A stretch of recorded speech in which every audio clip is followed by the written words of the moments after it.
Alcohol is not the only beverage that endangers our liver. A new study finds some sugar substitutes likely have a negative impact too. The Morning Medical Update starts now. Good morning. It's Monday, May 16th. I'm Jill Chadwick in for Jessica Lovell, who is off today. Thanks for joining us here on Facebook, YouTube, and Twitter. Coming up today, new research into a possible cause of sudden infant death syndrome. What this new finding means for parents and doctors. Then, in just 15 minutes, Dr. Dana Hawkinson joins us with the latest COVID-19 numbers. But first, forget the sugar. Those so-called healthy drinks filled with sugar substitutes could affect your liver and the rest of your body more than we knew. Why you may want to consider nothing but water. Get your questions to us on YouTube, Facebook, and the Medical News Network. The links to those are right here on your screen. So how many times a day do you drink a diet soda? What about adding artificial sweetener to your coffee or food? It's estimated that 40% of Americans eat and drink what is called non-nutritive sweeteners. Those sweeteners are found in light or zero sugar versions of yogurt, snack foods, and even in non-food products like liquid medicines and certain cosmetics, which was a surprise to me. I didn't know that. Perhaps you're wondering what those sweeteners are doing to your body. Well, this graphic from the University of Wisconsin gives us one example. As you can see, those sweeteners can cause some medications to get trapped in your liver cells, leading to liver toxicity. Our expert today knows a thing or two about the liver, Dr. Ryan Taylor, Medical Director of Liver Transplantation, and one of my personal favorites. Welcome back, Dr. Taylor. Thank you so much, Jill. Good to see you. First, can we bring that graphic back up that we just showed everyone and talk a little bit more about what is going on and why these substitute sweeteners are so bad for our liver? Yes, Jill. So looking at some of this newest research that's coming out is showing that some artificial sweeteners may be inhibiting a protein called P-glycoprotein, which is critical in detoxifying the body, helping with drug metabolism, and removing things we don't need from the body. Does that surprise you? It was surprising because it was something that we hadn't really seen before, and to start to think about some of the other potential negative effects of these artificial sweeteners is concerning. And I think my follow-up question is, so what if my body doesn't detoxify?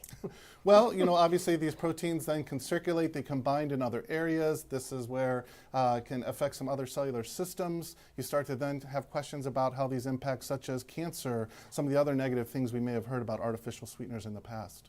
Okay, I want to read some of these artificial sweeteners. There are 8 FDA-approved artificial sweeteners. I'm probably going to say them wrong, so I'm channeling Dr. Stites, okay?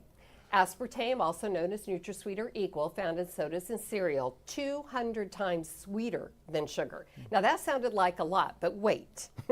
There's acesulfame, potassium, neotame, which is up to 13,000 times sweeter than sugar, and saccharin, also known as sweet and low, discovered in the late 1800s. We're going to talk about that. That was a new thing for me. Number 5 is sucralose, also called Splenda, used in canned fruit and baked goods. It's the yellow packet. And stevia is number 6, monk fruit, number 7. And the latest is advantame extract, said to be 20 to 50,000 times sweeter than sugar. I can't even wrap my brain around that. So Dr. Taylor, which 2 substitutes are the worst for people to eat and drink, and why? Well, obviously we've not done head-to-head studies to show which ones may have potential risks compared to others, but I would say that the ones in the recent study that we just quoted, acesulfame, potassium, as well as sucralose, are the 2 that I'm most concerned about now with hearing the effects on the liver. Okay, so the sweeteners can affect more than just the liver. A recent study found if you consume non-nutritive sweeteners all the time, it might disrupt our gut bacteria, which are important for optimal health. Does that mean I'm going to get gassy, bloated? What's happening there? So we're learning more and more about our gut bacteria. It's a very hot topic right now, and so we find that our gut bacteria are heavily involved with our inflammatory state and maintaining good health. And so we are finding that some of these artificial sweeteners may actually disrupt our usual gut bacteria pathways and increasing inflammation. And this can have negative effects in the body, such as causing fatty liver and other problems. What about all those active yogurt products that say, eat some of that and that restores it, but then what if they've got the artificial sweetener in them?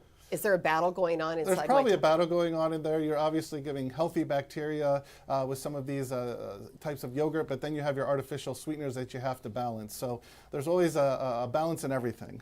All right, so these are FDA approved, which explain that part to me. Why are these FDA approved still when we start having some of this research comes out? I mean, scientists seem divided. Absolutely. Well, I think we have to go back to the history and realize that some of our first artificial sweetener research came out in the 1870s. So these have been around with us for a very long time.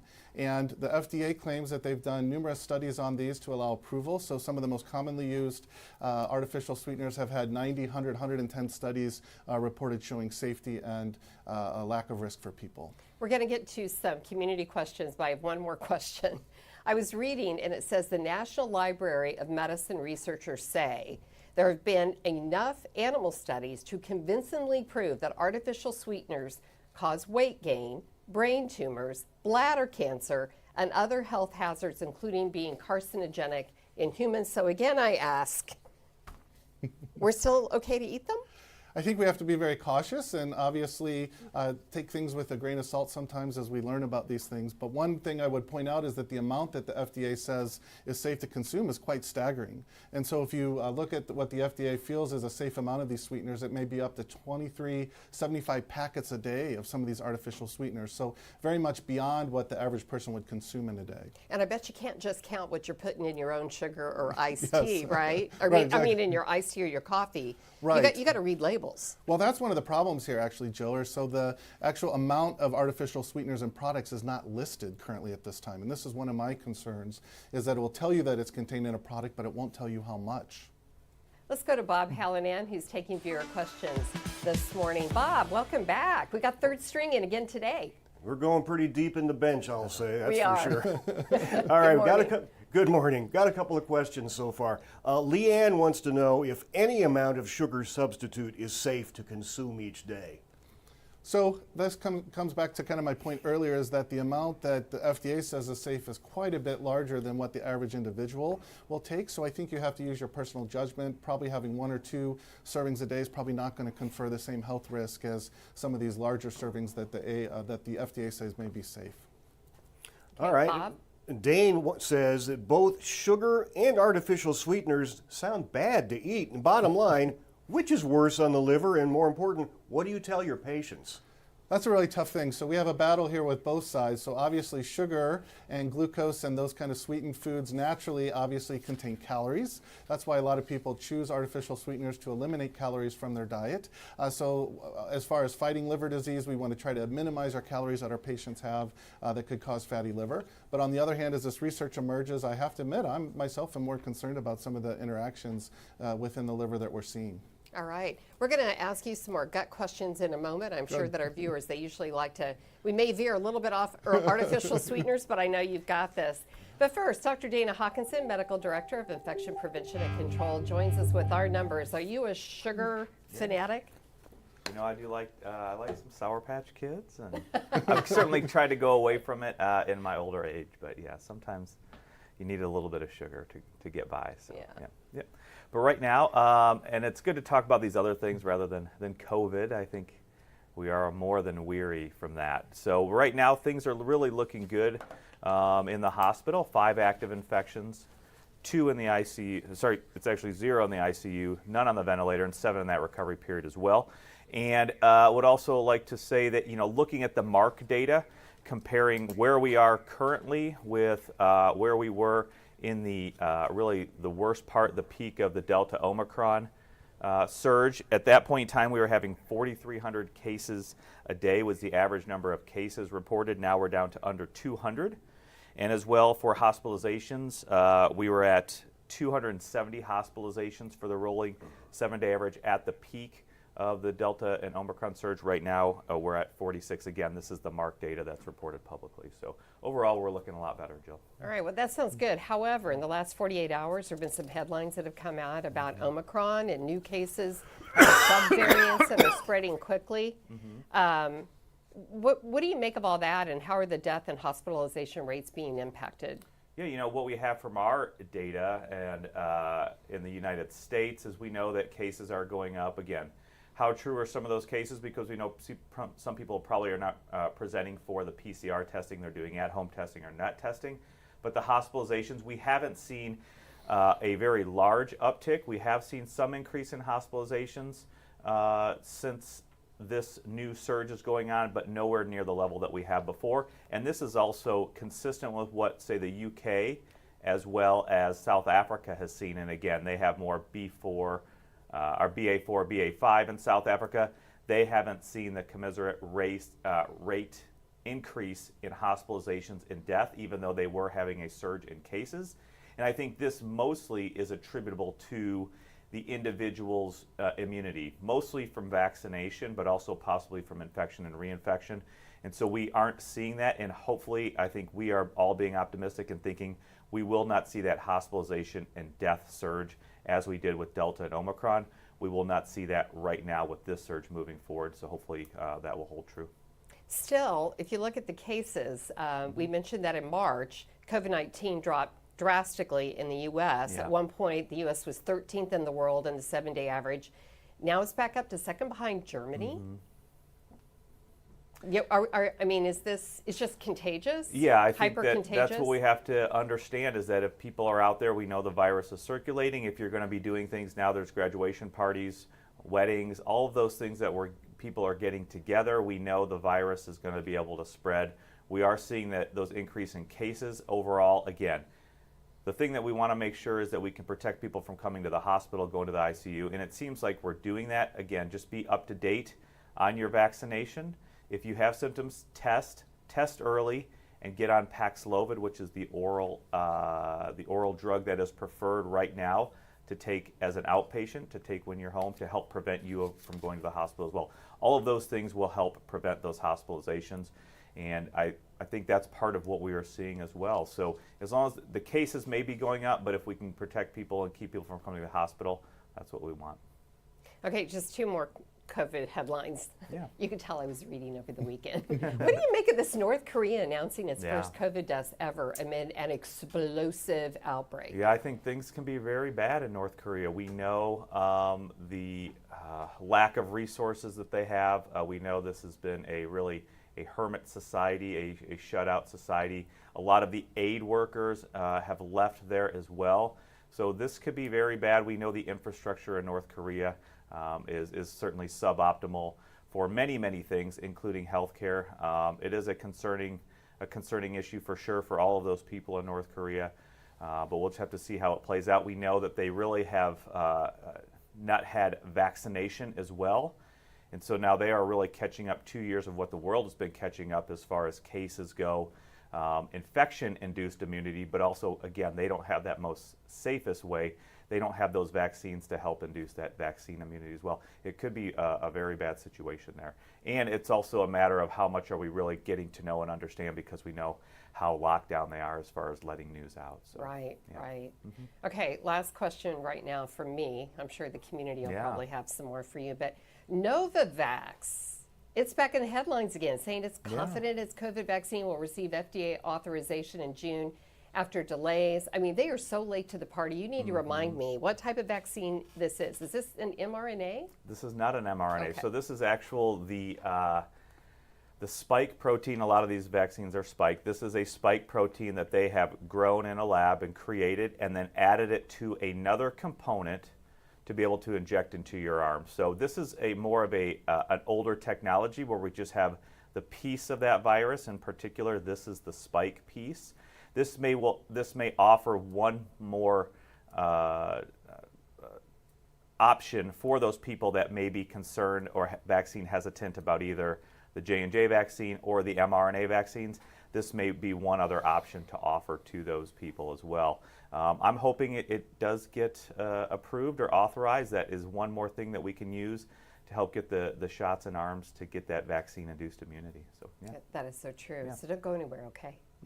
And I'll be right here. Right. I'm sure there'll be some questions. I'm sure I wasn't the only person reading over the weekend. Yeah. So, all right, we are talking this morning about the impact sweeteners have on the liver and the body. With us is Dr. Ryan Taylor, Medical Director of Liver Transplantation. He's a great guy. If you've got any GI questions, he can probably answer those beyond the sugar and sweetener. But most people consume artificial sweeteners because they say they want to lose weight. Is that helpful? It's actually a lot of clever marketing with the use of diet and these artificial sweeteners. And so we have to remember that they're not going to actually help you lose weight, but they may actually allow you to substitute high-calorie foods containing regular sugars with the artificial sweeteners. So you still have some taste, you still have that sweet taste, but not all the calories that come with it.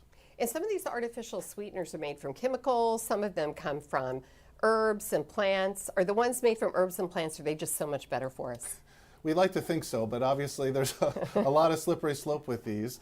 So when we think about this, there's a lot to consider, but a lot of these have been made in the lab, and so a lot of chemistry and complicated names involved with these, so I think that that's obviously a concern.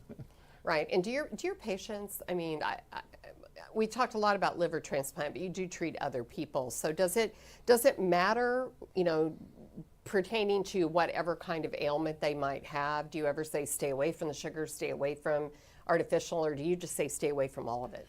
I think you have to work with what's best for the patient, and so obviously for many of our patients we're trying to help maintain healthy weight, healthy metabolism, and so for whatever works for the patient to achieve that is best. I want to ask you, what is the leading cause of liver failure now that leads to transplant? Alcohol used to be the one that got the big bad rep. Is it still? Alcohol's still around. We haven't seen any decrease in alcohol numbers for transplant. That's been very steady since we've started doing transplantation. Fatty liver is really the new rising cause that we're seeing. It's the leading cause of transplant in women, and so that's really the epidemic that we're seeing right now is fatty liver. Historically, hepatitis C was a major cause of transplant, but with the advent of new drugs, we're pretty much curing everybody that has that. So that disease process is really disappearing, and to take its place is fatty liver. And just explain a little bit what fatty liver is, because I know when I first started working here 11 years ago, if you could believe it, that I assumed that in order to have a fatty liver, you had to be overweight. But my nephew, who's lean and thin, his side of the family has a tendency to have fatty liver. What is it and what causes it? So fatty liver is actually part of a bigger spectrum of problems called the metabolic syndrome. And so it's an issue where you have excess energy, which then can turn to fat, which then gets stored in the liver, and that fat in the liver then can cause inflammation and scarring. So it's just a part of a spectrum of problems such as diabetes, high blood pressure, weight being above target, those type of things that we all think about when we think about metabolic diseases, but the liver is central in that. And so whether it's alcohol, hep C, or fatty liver, it all ends up, if you don't control it, in the same place with cirrhosis? Absolutely. So your liver is actually one of the best organs in healing and repairing itself. So these things that Joe mentioned, such as hepatitis, fatty liver, alcohol, cause inflammation and damage to the body. The liver then tries to heal itself, but over time, those healthy cells get replaced by scar tissue, and that's ultimately what can lead to cirrhosis. All right. Okay. Has COVID been hard on your patient population? It has been hard. Well, we've seen higher rates of death in patients who have cirrhosis and liver disease if they get COVID infection. So that's been tough. Obviously, we have a lot of patients who struggle with alcohol problems, and so we all know about alcohol rates increasing during the pandemic, so that's been a problem as well. And then a lot of our patients face socioeconomic challenges, and that's also been very tough, just trying to find the resources to get to their medical appointments, get their medications, and be able to follow up with us. All right. Let's get to some more questions. Do we have any reporter questions today? All right, Bob, you know what that means. You're on deck. Let's go back and see what people are wanting to know. Well, actually, we have one for Dr. Taylor. You just talked about fatty liver, and Angela's wondering, how would you know if you have a fatty liver? My mother has a fatty liver, she says. So how does one know? That's one of the real challenges with fatty liver disease. It's generally silent. So you have no symptoms, no outward manifestations of fatty liver. Usually it's picked up during a routine physical when someone gets blood test, and a blood test called ALT may be elevated, and that will prompt the doctor to check an ultrasound, which can show a fatty liver. But we don't have a good blood test to really diagnose it. There's no symptoms. There's nothing I can tell people to go to their doctor with if they have problems. In some cases that are more severe, they may have pain from a liver enlargement, but generally most patients have no symptoms. So that's one of these times probably when it's good to ask your family about their history for Yes. those who might be impacted because they're passing it down, right? Right, so there is some genetic component. You mentioned a family member who's lean and has fatty liver, so we do know that there's a subset of patients who do have normal body weight and still get fatty liver, and that's where the genetics become a big part. But otherwise, maybe good to keep your weight in check? Always good to keep your weight in check, always good to get your physicals, get those liver tests checked. That's really our only way to know initially that there's something wrong with your liver. All right, Bob, what else? Okay, Mike wants to know, some studies show that sugar can be as damaging to the liver as alcohol, even if you're not overweight. Why is that?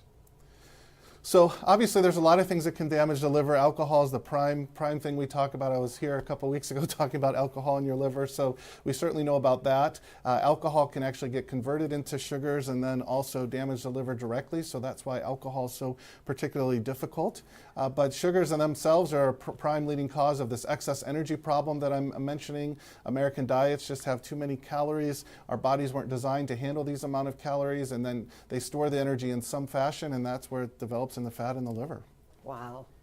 Bob? All right. Well, it wouldn't be a morning if we didn't have one from our faithful viewer, Isaac. This one's for Doc Hawk. It says, lately I've heard about nasal spray vaccines. Any updates on that or local trials for them?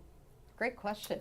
Yeah, no, I think that we are hoping that something will come about. Again, one more option for people who don't want to have a needle, essentially, and it may even offer more mucosal immunity, so immunity in the nasal passages in that upper respiratory tract. No more news other than what came out a couple months ago, I believe, when we discussed it here on this show and on Open Mics with Dr. Stites, just about they are working on that. Hopefully those trials are still going forward. We obviously know that the bar for vaccine effectiveness and protection is going to be set very high because of the mRNA effectiveness. But those trials still are going on. I don't believe there's any local trials with that. I don't believe we have anything here at the health system or with University of Kansas Medical Center. And obviously Dr. Castro does a lot of those trials, but I don't believe we are involved in any of those at this point in time. But hopefully we know that it is still moving forward. Hopefully there will be some data out soon. And again, one more option that we can get for people. All right, Bob?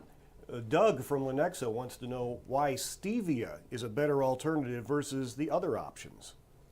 So stevia is actually interesting. It's actually derived from a plant, so it's more of a natural product.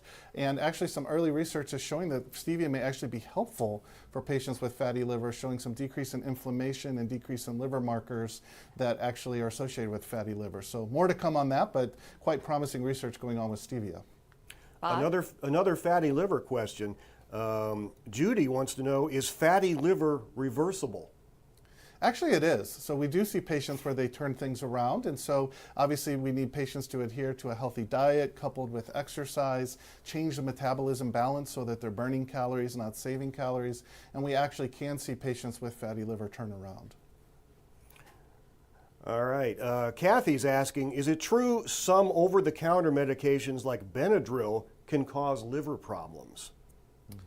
I'm not so familiar with Benadryl causing liver problems. We use it a lot to treat patients with symptoms from liver disease, such as itching.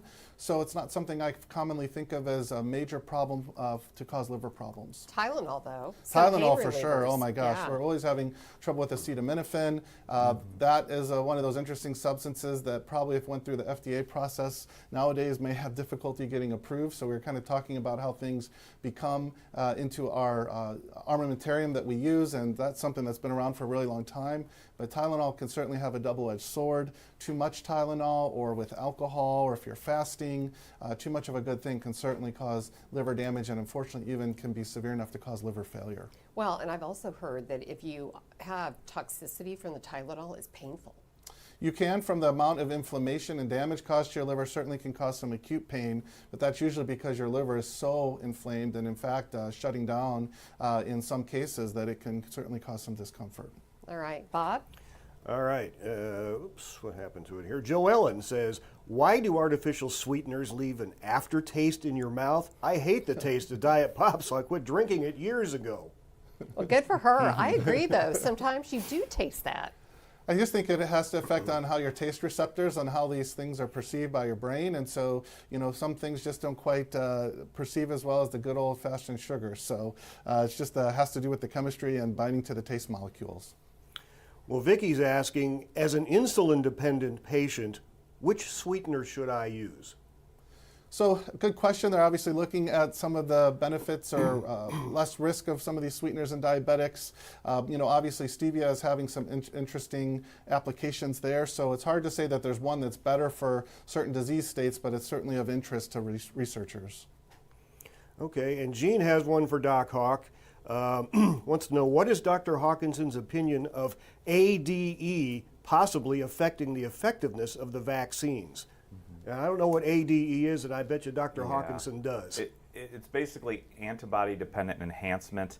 That is a theoretical risk that has never been shown or proven for this particular infection and vaccine. Basically, it means if you got the vaccine and you were to get the infection, it would be much worse because of you have these antibodies now that would enhance the infection. Again, theoretical. We have seen no evidence of that. That was postulated early on when the vaccines were coming out.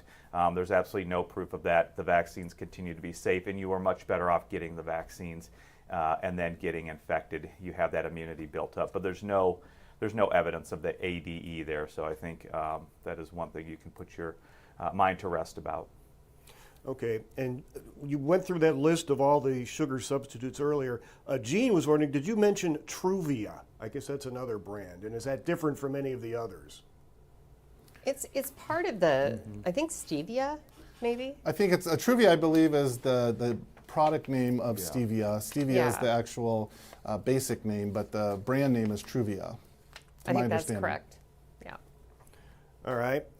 Deb is asking, is Tylenol safe for the liver as long as it's taken as directed? And what about someone that takes it daily for pain?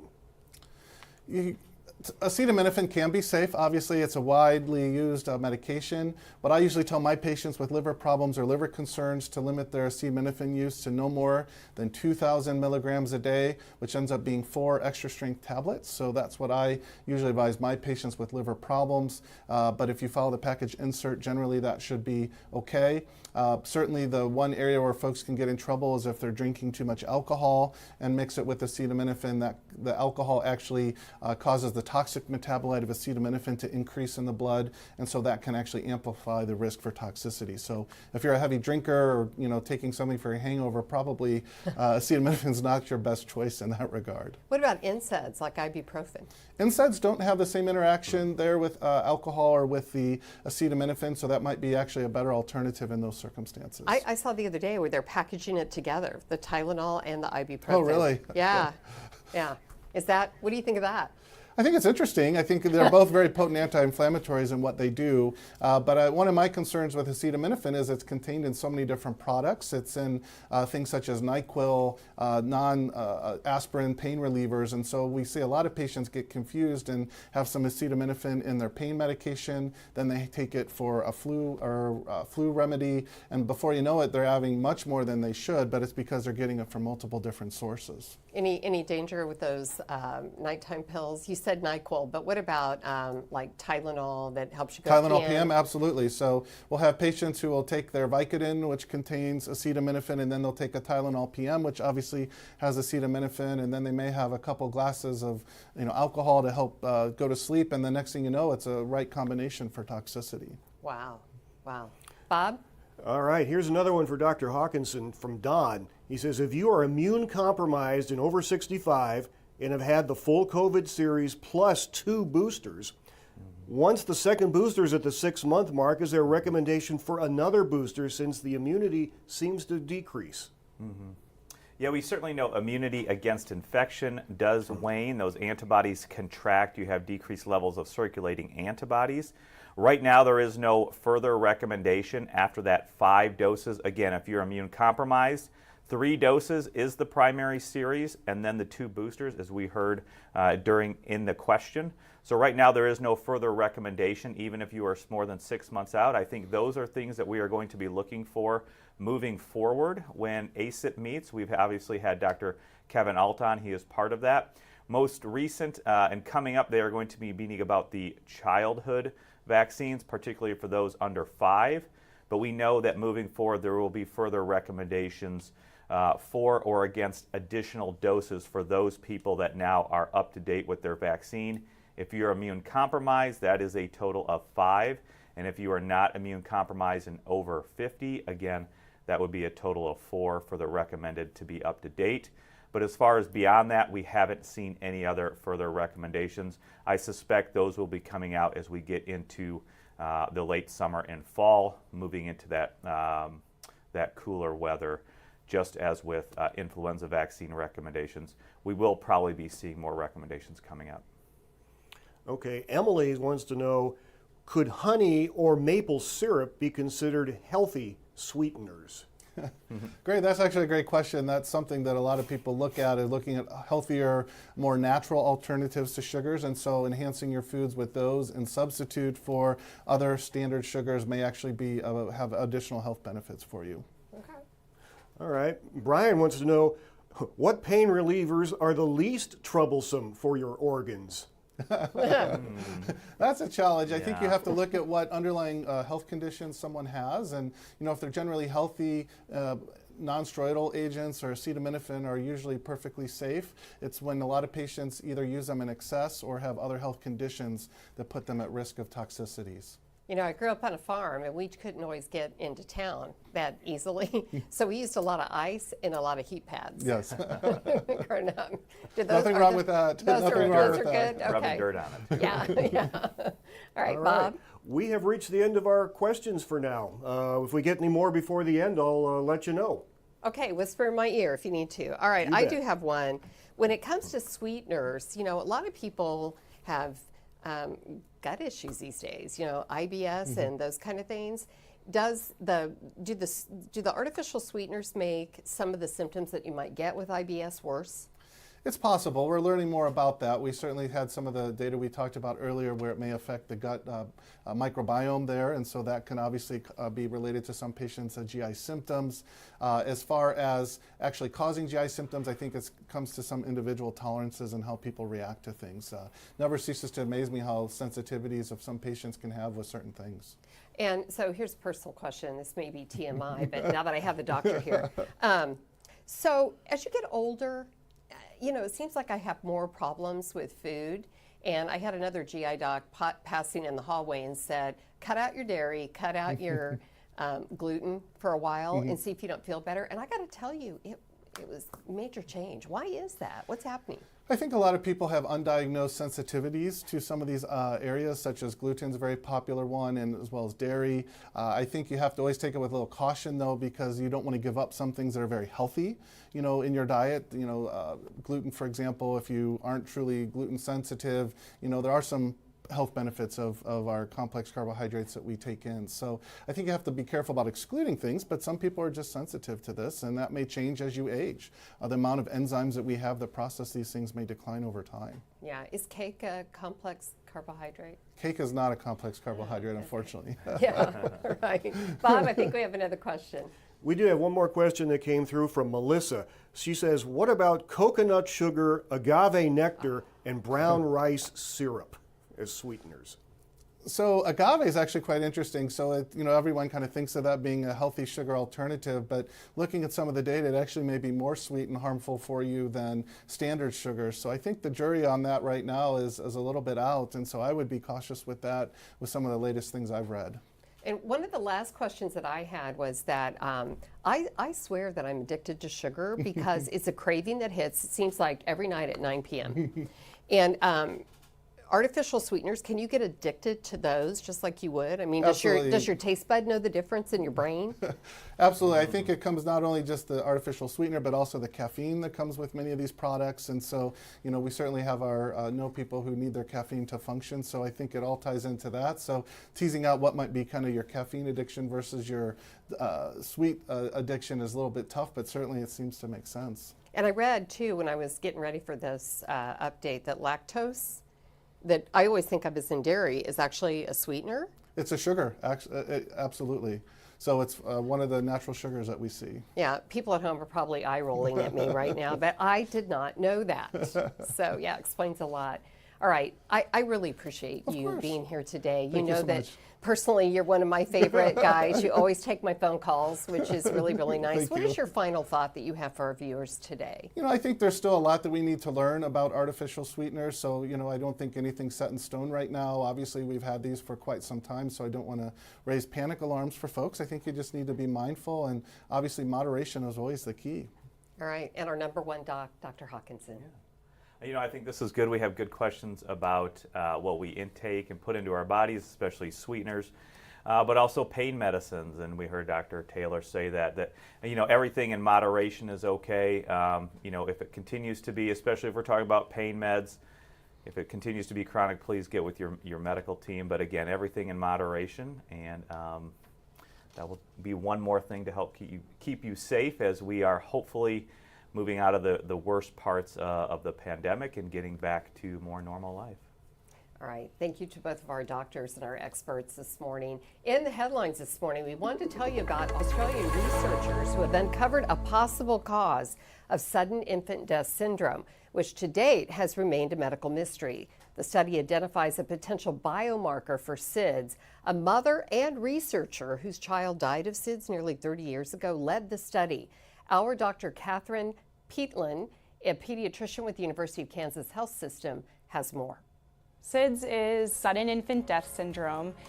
Typically occurs in babies like less than 1 year of age, but it's in these kids that have like kind of an unexplained, unexpected death. And it occurs pretty frequently, so about 3,400 babies die of SIDS each year in the U.S. Through their research, they found that this biochemical marker, the BCHE, or the butyrylcholinesterase, was decreased. And what that biochemical marker does, it is associated with the arousal pathway in babies. This is very exciting, you know, but like anything, it's gonna probably require just more research in the area, and it takes time. Research takes a lot of time. We need to know maybe a little bit more and have greater numbers to determine whether this is going to be helpful for us to understand this a little bit better, and whether we can provide treatment for those patients that maybe are deficient in this particular enzyme to hopefully maybe prevent SIDS down the road.